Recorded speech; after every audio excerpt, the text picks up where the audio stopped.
နာရူတိုဇလန်ထဲမှာတစ္ဆာရှိကြဆုံးနေကြဇက်ကောင်များကိုကြည့်ကြမယ်ပထမဆုံးတစ်ယောက်ကဂါဘူတိုဆိုတဲ့နေကြတစ်ယောက်ပဲအိုရချီမာတို့အတွက်အရဲတစ္ဆာရှိခဲ့မယ်ဂါဘူတိုကဘယ်ဂျူစုတွေကိုမှအိုရချီမာတို့အသုံးပြုလို့မရတဲ့အခြေအနေမှာတော့ဂါဘူတိုပဲအိုရချီမာတို့ဘေးမှာအမြဲတစေရှိနေခဲ့ပြီးမယ်ဆူနာတီးနဲ့တောင်ရင်ဆိုင်တိုက်ခိုက်ခဲ့မယ်အိုရချီမာတို့အတွက်ဂါဘူတိုကကျမ်းမာရေးအရဲမကောင်းတဲ့အခြေအနေမှာတော့ဆေးတွေပေးပြီးတော့ကျမ်းမာရေးပြန်ကောင်းလာဖို့အိုရချီမာတို့ကိုကူညီပေးခဲ့မယ်နောက်တစ်ယောက်ကတော့ဟာကူဆိုတဲ့နေကြပဲဟာကူကိုနာရူတိုဇလန်ကိုမကြည့်ဘူးတဲ့လူဘယ်သူမဆိုဟာကူကိုမသိတဲ့လူကိုမရှိတာအဲ့လိုထိလူကြိုက်များတယ်ဟာကူကသူ့ငငယ်လေးအချိန်ကလေးကဇာဘူဇာစီအစိခံဖြစ်ချင်တယ်လို့ပြောခဲ့မယ်ခခရှိကကျူတိုတီနဲ့ဇာဘူဇာကိုတိုက်ခိုက်ဖို့တန်းပြလာတဲ့အချိန်မှာလေဟာကူပဲအသက်နဲ့ရင်ပြီးဇာဘူဇာကိုကယ်ခဲ့မယ်နောက်တစ်ယောက်ကကျွန်တော်တို့တစ္ဆာအရှိဆုံးလို့ပြောလို့ရတယ်အီတာဂျီဦးဂျီယာရှိတယ်အီတာဂျီဦးဂျီယာကရွာအတွက်သူ့ရဲ့အဖေအမေ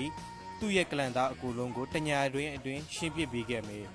ပြီးတော့အကားစုကီတဲ့ဝင်ပြီးတော့လေအိုဘီတိုနဲ့နာဂါတိုဆိုတဲ့ကောင်အဲ့ကောင်နေနှစ်ယောက်ရွာတဲ့ဝင်လို့လုံးဝမဝင်ရဲတဲ့အကြောင်းရင်းကလည်းအီတာဂျီဦးဂျီယာအကားစုကီထဲမှာရှိတဲ့အတွက်နောက်ဆုံးထိရွာအတွက်နေပေးခဲ့မယ်